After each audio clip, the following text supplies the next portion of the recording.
여러분, 우리는 지금 이제 그 창세기 1장을 보고 있습니다.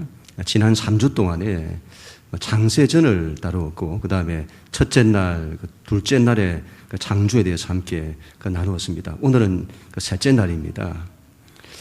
여러분, 하나님의 천지 창조를 이해하기 위해서는 창세전이 중요하다고 했습니다. 창세전에 뭐가 있었나? 하나님의 계획이 있었다고 했습니다. 하나님의 계획은 사람에 대한 구원이라고 했습니다. 하나님이 사람을 창조하셔서 그를 하나님의 아들들 되게 하는 것입니다. 그리고 하나님이 그들과 사랑으로 하나가 되는 것, 그리고 그들이 하나님의 영광을 찬송하는 것, 이게 하나님의 계획이라고 했습니다. 우리는 이것을 구원이라고 합니다. 여러분, 그래서 창세전 하나님의 계획을 한마디로 하면 사람에 대한 구원입니다. 이 사실을 아는 것은 대단히 중요하다. 왜냐하면 하나님께서 세상을 창조하실 때 그냥 되는 대로 창조하지 않으셨다. 세상이 저절로 되어진 것도 아니다라는 거죠. 세상은 하나님이 당신의 계획과 목적에 따라 창조하셨다는 겁니다. 그래서 하나님의 천지 창조는 단순히 물리적 세상의 창조만을 말하지 않는다. 그 속에 하나님의 뜻, 하나님의 계획이 담겨져 있다는 겁니다. 그래서 여러분, 천지 창조는 메시지다. 메시지다. 우리는 이것을 하나님의 계시라고 합니다. 첫째 날에 하나님께서 어둠에서 빛을 만드셨습니다. 왜 그냥 빛을 만드시면 되지 어둠에서 빛을 만드시나? 메시지라고 했습니다. 너희에게 하나님이 없으면 너희는 어둠 가운데 있게 된다. 너희에게는 빛이 있어야 한다. 너희에게는 빛이 필요하다. 첫째 날에 창조된 빛은 참 빛이 아니라고 했습니다. 메시지입니다. 앞으로 장차 참 빛이 온다. 참 빛이 온다. 사도 요한은 요한복음 1장에서 창세기 1장의 그 빛은 계시인데 장차 참 빛이 올 것을 말한다. 그러면 그 참 빛은 뭐냐? 바로 사람을 구원하는 빛, 생명의 빛, 바로 예수 그리스도다. 그런 말씀이죠. 둘째 날에 하나님께서 물을 둘로 나누어 하늘을 만드셨습니다. 원초적인 물은 혼돈의 상태입니다. 그 어떤 생명체도 살 수 없는 상태입니다. 하나님께서 그 물을 나누어 하늘을 만드신다. 생명이 숨 쉴 수 있는 공간을 만드시는 겁니다. 그 하늘도 메시지라고 했습니다. 너희에게는 하늘이 있어야 한다. 하늘은 하나님이 계신 곳을 상징합니다. 그래서 예수님께서 기도하실 때에 하늘에 계신 우리 아버지여 그렇게 하시잖아요. 예수님 하늘을 바라보시면서 하나님을 바라보시는 겁니다. 너희도 그래야 한다. 너희는 하늘을 바라보고 살아야 한다. 하나님을 바라보고 살아야 한다. 사람은 여러분 직립하는 존재라고 했습니다. 굉장히 독특하죠. 똑바로 선 존재인 겁니다. 직립하는 존재. 왜 하나님의 사람을 그렇게 만드셨냐? 메시지라고 했습니다. 너희는 땅에 발을 딛고 서서 하늘을 바라보며 살아야 한다. 땅만 바라보며 살면 안 된다. 하늘을 바라보며 살아야 한다. 그래야 너희가 산다. 그런 말씀이죠. 오늘은 여러분 셋째 날이 되겠습니다.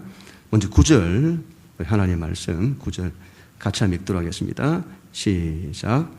하나님이 이르시되 천하의 물이 한 곳으로 모이고 묻이 드러나라 하시니 그대로 되니라. 아멘. 하나님이 이르시되 이렇게 말씀하죠. 아마르 이렇게 하는데 하나님이 가라사대, 하나님이 말씀하시되라는 뜻입니다. 여러분 첫째 날도 그렇고 둘째 날도 그렇고 셋째 날도 그렇고 나머지도 마찬가지고 하나님이 창조를 하실 때마다 등장하는 말씀입니다. 하나님이 말씀하시되 그대로 되었더라. 그런 말씀이죠. 하나님이 세상을 말씀으로 창조하셨다는 것을 말하고 그리고 하나님의 말씀은 틀림이 없다는 것을 말씀하는 겁니다. 이건 천지 창조뿐만이 아닙니다. 너희 인생도 그래야 한다. 너희 인생도 그렇다. 너희도 하나님의 말씀으로 창조되어야 한다. 그러면 그대로 된다. 틀림이 없다 이 말이죠. 문제는 우리가 그렇게 안 하는 거죠. 우리가 그렇게 안 하는 겁니다. 자연 만물은 여러분 하나님의 말씀에 순종하고 하나님 말씀대로 됩니다. 그런데 사람은 하나님 말씀에 순종하려고 하지 않고 하나님 말씀대로 되려고 하지 않습니다. 여러분 얼마나 안타까운 일인지요. 우리의 인생은 하나님의 말씀대로 되어야 합니다. 그게 복이다. 그건 틀림이 없다 이 말이죠. 하나님의 말씀대로 되면 하나님의 창조가 일어나고 하나님의 구원이 일어나는 겁니다. 우리가 산다 이 말이죠. 우리가 산다. 셋째 날에는 하나님께서 어떻게 말씀을 하셨을까요? 천하의 물이 한 곳으로 모이고 묻이 드러나라 그렇게 말씀하시죠. 둘째 날에는 물을 나누어 하늘 위의 물과 하늘 아래의 물로 나누는 작업을 하셨습니다. 그런데 셋째 날에는 하늘 아래에 있는 물을 나누어 바다와 땅을 만드시는 겁니다. 하나님께서 물을 가지고 셋째 날에도 둘째 날에도 그렇고 셋째 날에도 물을 가지고 작업하시는 일을 하시는 겁니다. 하나님이 이 물을 나누시는 이유는 다른 것이 아닙니다. 창세기 1장 2절에 나타난 원초적인 물은 혼돈을 상징하는데 그 혼돈의 물을 질서 잡으시는 겁니다. 생명체가 살 수 있도록 만드시는 거죠. 그래서 생명체가 이런 볼 수 있는 빛을 만드시는 거고 생명체가 숨 쉴 수 있는 하늘을 만드시는 거고 생명체가 활동할 수 있는 땅을 만드시는 겁니다. 그래서 여러분 천지 창조는 셋째 날까지 해서는 빛과 하늘과 땅 이 세 가지를 하나님이 만드시는 겁니다. 이걸 크게 보면 두 가지입니다. 첫째 날에는 어둠에서 빛을 만드시는 것이고 둘째 날과 셋째 날에는 물에서부터 하늘과 땅을 만드시는 겁니다. 다시 말하면 하나님의 창조는 어둠에서 빛, 어둠을 깨트린다. 깨트리고 빛을, 어둠을 깨트리고 물을 나누어서 문을 나누는, 어둠을 깨트리고 문을 나누는 데서부터 시작이 되는 겁니다. 이 메시지인데 하나님이 장차 우리를 어둠과 물이 상징하는 것에서 구원하실 것을 말씀하는 겁니다. 그러면 여러분 셋째 날 하나님의 땅을 어떻게 만드시나? 땅을 어떻게 만드시죠? 물을 한 곳에 모았다고 합니다. 물을 한 곳에 모았다. 이게 무슨 말이냐? 물을 한 곳에 모았다니. 그때 여러분 온 땅이 물로 덮여 있었는데 어떻게 물을 한 곳에 모을 수가 있을까요? 그건 다른 게 아니죠. 물 속에 있는 땅이 한쪽은 아래로 꺼지고 다른 한쪽은 꺼진 만큼 위로 솟아오르는 겁니다. 아마 당시에 큰 지각의 변동이 있었을 것으로 보입니다. 땅이 움직이는 거 아시죠? 땅이 움직입니다. 지질학에서도 한반도가 1년에 3mm씩 이동한다고 하잖아요. 지질학에서 판구조론이라고 하는데 전 세계에 10개의 판이 있다는 겁니다. 그 판들이 움직인대요. 땅이 움직인다는 것이 얼마나 놀라운 일인지 모릅니다. 하여튼 하나님께서 땅이 한쪽은 꺼지고 꺼진 만큼 한쪽은 솟아나게 하셔서는 그래서는 세상의 물을 한 곳으로 모으시는 겁니다. 그때 여러분 물 위로 나온 것을 묻이라고 합니다. 그걸 나중에 땅이라고 부릅니다. 아니 왜 처음부터 땅이라고 하면 될 건데 왜 묻이라고 하냐?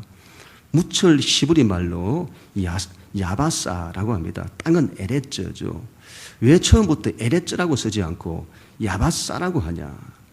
야바사라고 하는 이 뜻은 묻이라고 하는 뜻은 마른 땅을 말하는 겁니다. 마른 땅. 왜 이런 말을 쓰냐? 마른 땅. 땅이 물에서 나왔다는 것을 강조하는 겁니다. 땅이 물에서 나왔다는. 물은 젖어 있잖아요.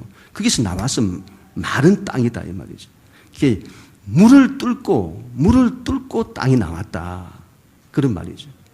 천지 창조는 메시지라고 했습니다. 물리적인 세상에 대한 창조이지만 거기에 하나님의 메시지가 담겨 있다. 그러면 그 메시지가 뭐냐? 물에서 마른 땅이 나왔다. 물을 뚫고 마른 땅이 나왔다는 그 메시지가 뭐냐 이 말이죠. 그건 이후의 이스라엘 역사에서 나타나는 겁니다. 밝혀지는 겁니다. 지난 시간에도 제가 말씀을 드렸습니다만 이스라엘 민족이 애굽에서 나올 때 구원받을 때였습니다. 그때 이스라엘이 홍해 바다를 만납니다. 홍해 바다. 바다는 고대 히브리인들에게 혼돈과 죽음을 상징합니다. 바다를 만났다는 것은 죽을 상황을 만났다는 겁니다. 그때 뒤에는 바로의 군대가 쫓아오고 양쪽은 산으로 막혀 있었습니다. 앞에는 바다가 있고 어디에도 길이 없는 겁니다. 죽을 상황이라 이 말이죠. 그때 하나님께서 홍해 바다를 둘로 나누세요. 바다를 둘로 나누시는 겁니다. 물을 둘로 나누는 겁니다. 그리고는 하늘을 만드시고 그리고 그 바다에서 땅이 드러나도록 하시는 겁니다. 그래서 이스라엘이 그 바다를 마른 땅같이 건너는 겁니다. 출애굽기 14장 21절 22절에 모세가 바다 위로 손을 내밀매 여호와께서 큰 동풍이 밤새도록 바닷물을 물러가게 하시니 물이 갈라져 바다가 마른 땅이 된지라. 물이 나누어졌어요. 마른 땅이 된지라.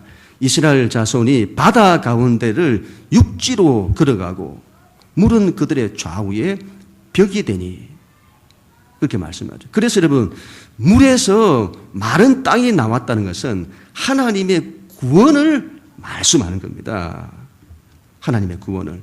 이쪽 편에서 바라보면 애굽이라고 하는 나라 이쪽 편에서 바라보면 이스라엘이 바닷속으로 가잖아요. 죽는 걸 말합니다. 그런데 그 반대편에서 보면 이스라엘이 바닷속에서 나오는 겁니다.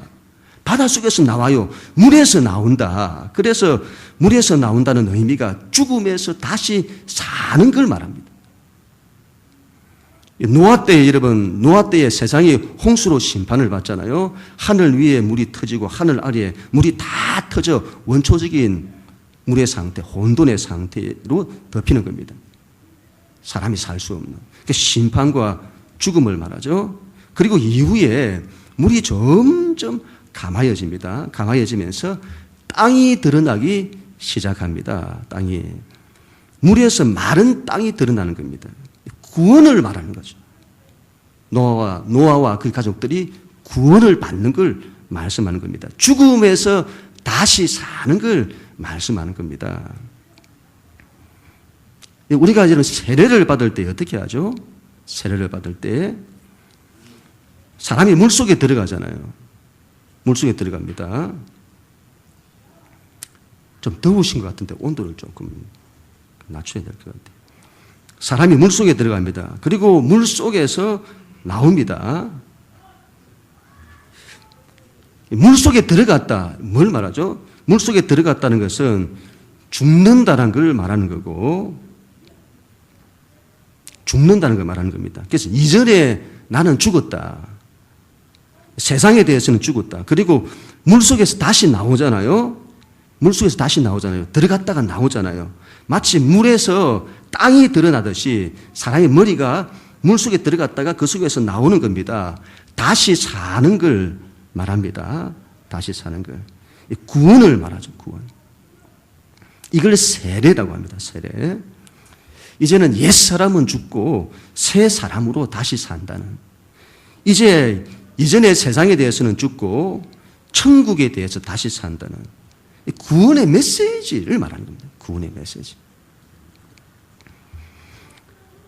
그래서 여러분 창세기에 나타난 천지 창조는 그냥 물리적인 세계에 대한 창조말을 말하는 것이 아니라 그 전부가 구원의 메시지를 담고 있는 겁니다. 어둠에서 빛을 창조하신 것도 메시지입니다. 너희에게는 빛이 필요하다. 너희에게는 구원이 필요하다. 이 메시지죠. 물에서 하늘과 땅을 만드신 것도 마찬가지입니다. 너희는 물에서 나와야 한다. 물에서 나와야 한다. 심판과 죽음에서 나와야 한다. 그리고 하늘을 살고 땅을 살아야 한다. 너희는 천국을 살아야 한다. 그런 메시지죠. 전부 구원에 대한 메시지입니다. 그걸 말씀하는 거죠. 우리 10절, 하나님 말씀, 10절 말씀, 우리 같이 한번 읽습니다. 시작. 하나님이 묻을 땅이라 부르시고 모인 물을 바다라 부르시니 하나님 보시기에 좋았더라. 아멘. 하나님께서 묻을 땅이라고 하시고 모인 물을 바다라고 하시고는 땅과 바다를 구분을 이렇게 하십니다. 첫째 날에 이런 빛과 어둠을 구분하시는 것처럼 셋째 날에는 땅과 바다를 구분하십니다. 왜 그렇게 하시냐? 메시지라고 했습니다. 너희에게 하나님이 없으면 어두움 가운데 있게 된다. 너희에게는 빛이 필요하다. 땅과 바다를 나누시는 것도 마찬가지죠. 너희에게 하나님이 없으면 너희는 바다를 살게 된다. 너희는 죽는다 이 말이죠. 너희는 땅을 살아야 된다. 하늘과 땅을 살아야 한다. 그 말씀인 겁니다. 여기서 바다를 얌이라고 하는데 큰 물을 말합니다. 원래 물은 마임이죠. 마임. 왜 그냥 물이라고 하면 되지 또 바다라는 말을 또 쓰시냐. 물이라고 하는 것은 하늘 위에 물도 있고 하늘 아래에 물도 있는 겁니다. 하늘 위의 물은 하나님의 주권과 통치 아래에 있으면 생명수가 될 수 있습니다. 하늘로부터 오는 물은 비가 되기도 하고 그리고 그 물은 강이 되기도 하고 샘이 되기도 하고 그런 긍정적인 의미를 가집니다. 그러나 하늘 아래의 물인 바다는 그렇지 않습니다. 하나님께서 바다는 땅과 대조되는 의미로 구분하시는 겁니다. 그래서 이 바다는 어두움처럼 부정적인 의미로 사용이 됩니다. 땅은 생명의 터전입니다. 사람은 땅에서 하늘을 숨쉬며 살아야 합니다. 그러나 바다는 그렇지 않습니다. 바다는 혼돈의 바다다. 혼돈의 바다다. 심판과 죽음의 바다. 그래서 이런 바다를 세상 사람들도 바다를 말할 때, 인생을 말할 때에 고해다 이런 말을 하잖아요. 고통의 바다다. 그 바다로 비유를 해요. 고통의 바다다. 바람도 많고 파도도 많고 폭풍도 많고 그곳이 바다인 겁니다. 그래서 바다를 영적으로 볼 때는 하나님이 없는 세상을 말하는 겁니다. 바다는 하나님이 없는 세상을 말한다. 그래서 여러분 다니엘서와 요한계시록에서 바다는 사탄을 상징하는 용과 적 그리스도를 상징하는 짐승이 나오는 곳입니다. 용이 어디에 서 있죠? 바다 위에 서 있어요. 바다 위에 서 있고 짐승이 적 그리스도가 바다에서 올라오는 겁니다. 그래서 바다는 하나님을 떠나서 사탄의 통치 가운데 있는 죄로 가득한 세상을 상징합니다. 사탄의 권세와 죄의 권세가 작동하는 것을 말합니다. 하나님은 말씀하시는 거죠. 너희는 그 바다에서 나와야 한다. 너희는 그 바다에서 나와야 한다. 하나님이 없는 세상 나라에서 나와야 한다. 그리고 너희는 하나님 나라로 들어가야 한다. 그 말씀이죠. 여러분 안타까운 것은 바다와 땅이 구분이 안 되는 겁니다. 이게 구분이 되어야 되는데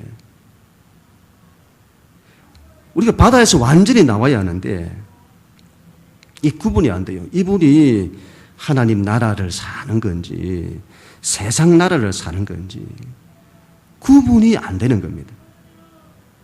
하나님께서 구분하시잖아요. 우리도 그래야 합니다. 바다와 땅이 구분되어야 합니다. 세상 나라와 하나님의 나라가 구분되어야 합니다. 바다에서 완전히 나와야 합니다. 이런 말도 여러분 잘 이해를 해야 되겠죠. 세상에서 나온다고 하니까 무슨 불교처럼 속세를 떠나서 산으로 가라는 말씀이냐? 그렇지 않습니다. 예를 들면 여러분 예수님께서 신약에서 예수님께서 무리를 걸으시는 사건이 있습니다. 이 사건은 예수님의 오병이어 기적과 항상 같이 쌍을 이루어요. 이 두 사건은 쌍을 이룹니다.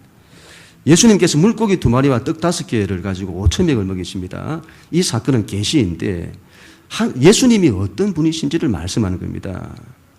예수님께서 하늘로부터 내려온 떡이다.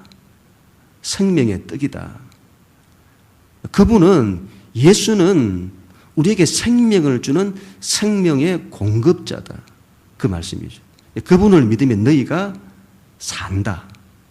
그 말씀인 겁니다. 그리고 이 사건과 쌍을 이루는 게 무리를 걷는 사건인데 예수님이 바다 위를 걸어오시는 겁니다. 바다 위를 걸어오세요. 제자들이 처음에 놀랐습니다. 무슨 유령이 오는 줄 알았습니다. 여러분, 바다가 무섭습니다. 밤바다에 깊은 곳 가보셨습니까? 밤바다만큼 무서운 게 없습니다. 바다는 혼돈과 죽음과 어둠의 깊은 곳을 상징합니다. 여러분, 낮에도 깊은 바다 한번 헤엄쳐 보셨어요? 깊은 바다 한번 헤엄쳐 가보셨어요? 얼마나 무서운지 모릅니다. 무서워요. 예수님이 그 바다 위를 걸어오시는 겁니다.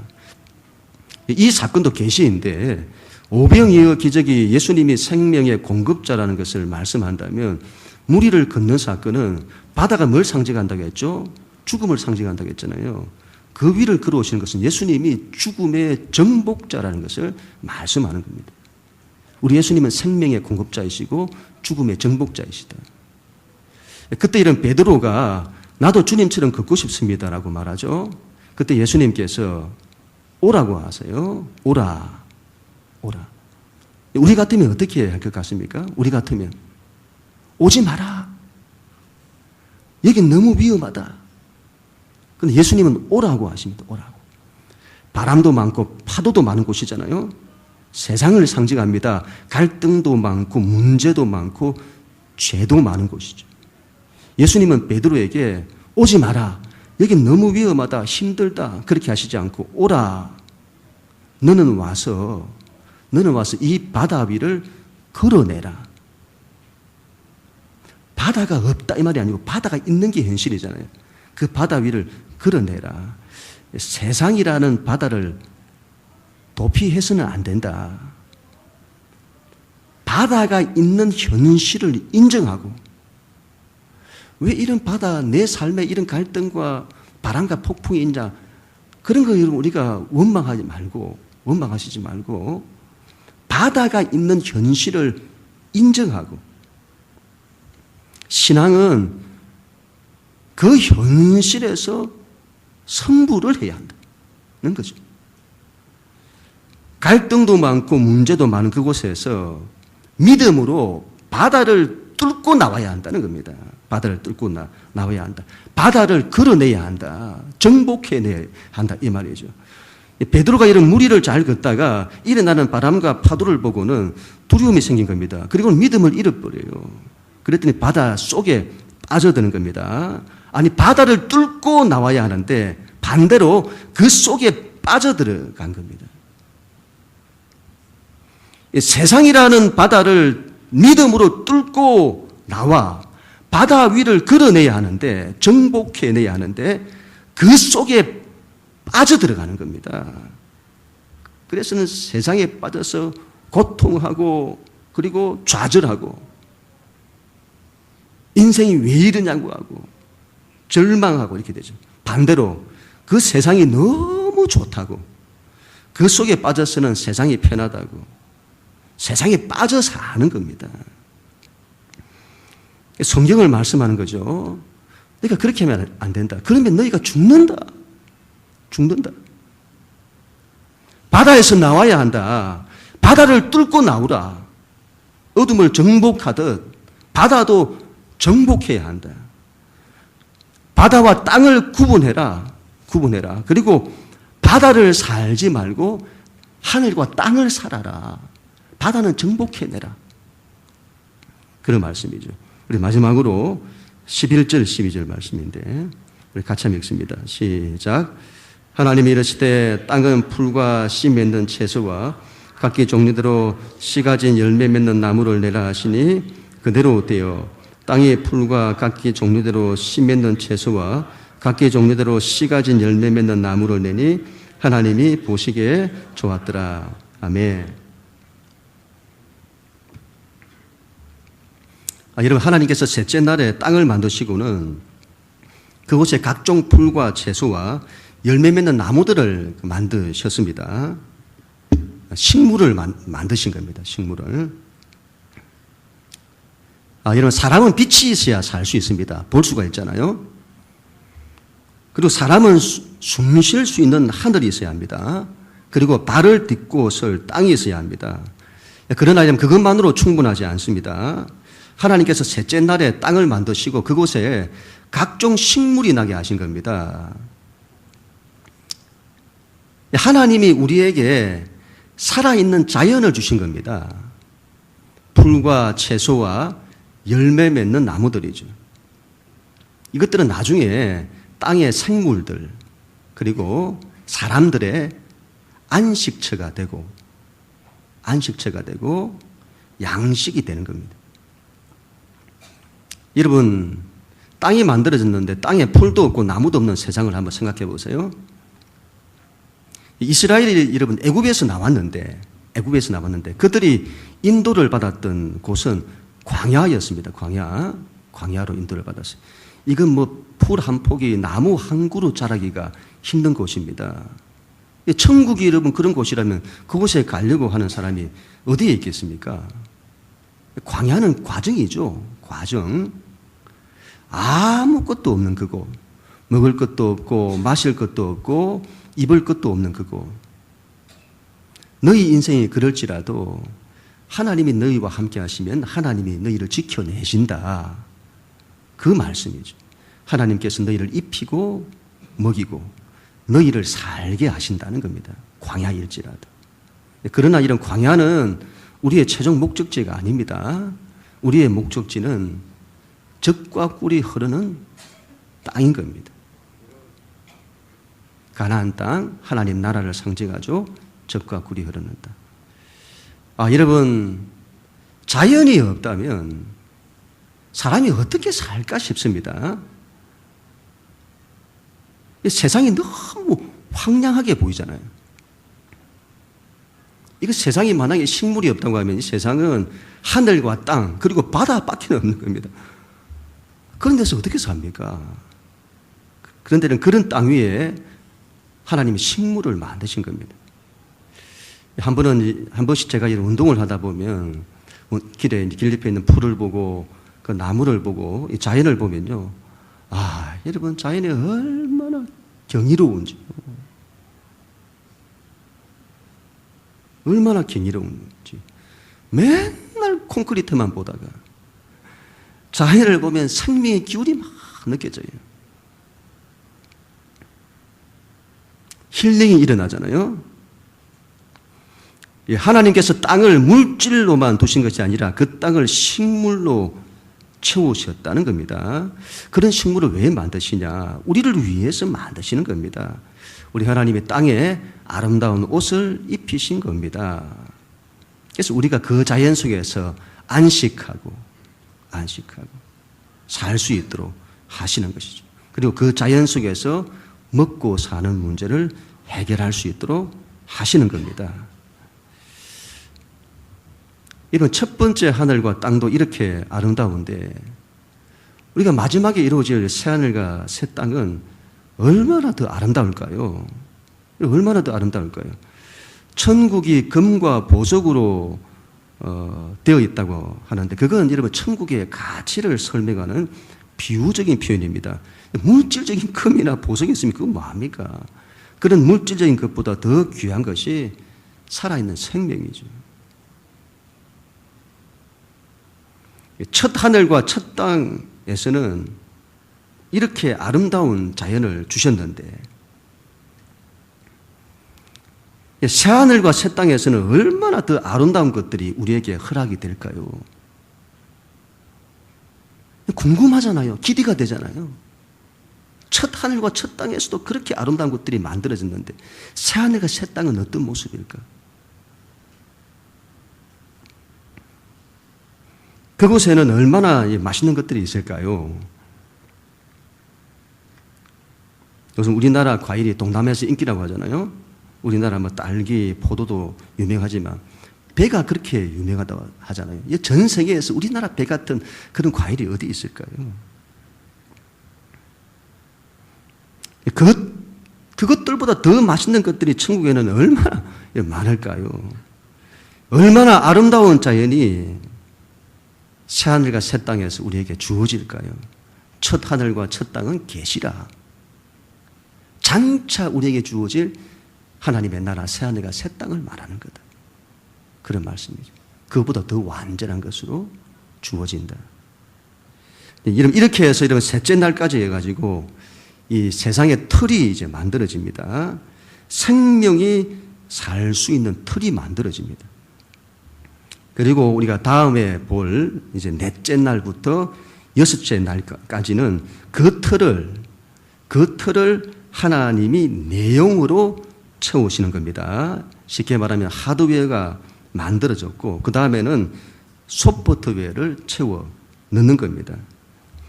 셋째 날까지 해서 첫째 날, 둘째 날, 셋째 날까지 해서 틀이 만들어진다는 것. 이걸 아는 것은 대단히 중요하겠습니다. 첫째 날, 둘째 날, 셋째 날까지 해서 세상에 틀이 만들어진다. 예수님께서 이런 말씀을 하세요. 너희가 이 성전을 헐라. 내가 사흘 만에 다시 지을 거다. 이런 말씀 하시잖아요. 성전이란 하나님 나라의 집을 말하는데 하나님 나라를 그 틀, 집을 사흘 만에 짓는다. 왜 사흘일까요? 왜 사흘이죠? 첫 창조가 힌트하는 겁니다. 첫 창조에서 이 세상의 틀이 며칠 만에 만들어진다고요? 사흘 만에 만들어지는 겁니다. 그래서 하나님 나라의 틀도 사흘 만에 만들어진다. 첫째 날에 하나님 빛을 창조하셨잖아요. 그 사건은 계시라고 했는데 장차 세상에 하나님의 구원의 참빛이 올 거다. 그 빛이 비추어질 거다. 하나님이 세상을 사람을 구원하는 방식은요. 창세전에 이미 계획되었는데 하나님의 아들 그리스도의 희생이라고 했습니다. 사람의 구원을 위해서는 하나님의 엄청난 대가가 필요한데 바로 하나님의 희생인 겁니다. 사람의 구원을 위해서는 하나님의 희생이 필요하다. 그 일이 역사 속에서 하나님의 경륜에 의해서 마침내 이루어지는데 그게 바로 예수 그리스도의 십자가 사건이다. 십자가 사건. 예수님께서 우리의 구원을 위해 당신의 목숨을 희생하시는 겁니다. 그리고 이 세상에 구원의 빛이 비추어지는 겁니다. 그전에는 이 세상이 죄와 어둠 가운데 있었는데 예수님의 십자가 사건을 통해서 이 땅에 구원의 빛이 비추어지는 겁니다. 빛이 있으라 하는 거죠. 그 옛날 창세기로 하면 첫째 날인 겁니다. 그리고 셋째 날에 바다에서 육지가 드러나잖아요. 죽음에서 다시 사는 걸 말한다고 했잖아요. 그와 같이 셋째 날에 예수님께서 죽음에서 살아나시는 겁니다. 우리는 이걸 부활이라고 합니다.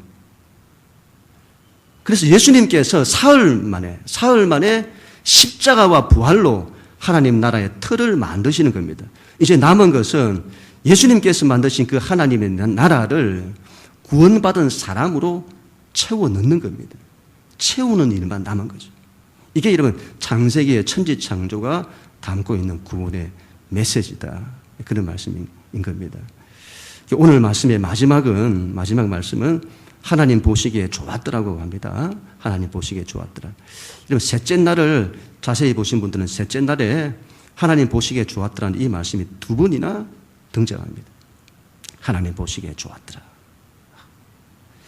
이 말씀을 빠뜨리지 않고 기록을 하세요.